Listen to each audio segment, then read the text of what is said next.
Hi guys, alam nyo ba na may magandang feature ngayon sa ating Messenger kung saan ay pwede tayong magtanong at sasagutin niya ng Meta AI. At ang kagandahan nito, pwede na rin nating itanong yung mga problem natin about Facebook.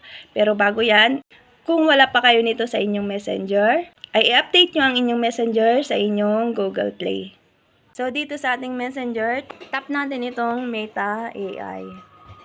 Then pwede nyong i-click yung mga suggestion dito ni Messenger. So for example, tap natin itong interior design tips. Ayan, at makikita nyo dyan ay sinasagot na tayo ng Meta AI. Binibigyan niya tayo ng tips about interior design. At kung may katanungan naman kayo about sa problem nyo dito sa Facebook, pwede nyo po siyang i-type dito.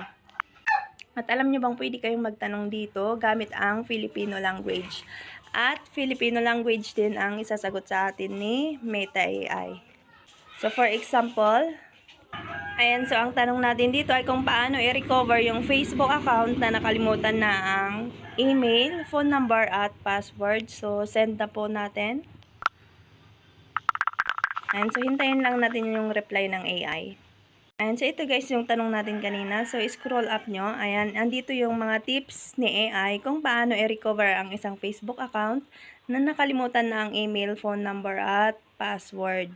Ayan, o 'di ba ang ganda ngayon ng bagong feature na ito ni Messenger dahil masasagot na yung mga katanungan natin about sa mga problem natin sa Facebook. Kaya i-share nyo na rin ang video na ito para malaman din ng mga kaibigan nyo.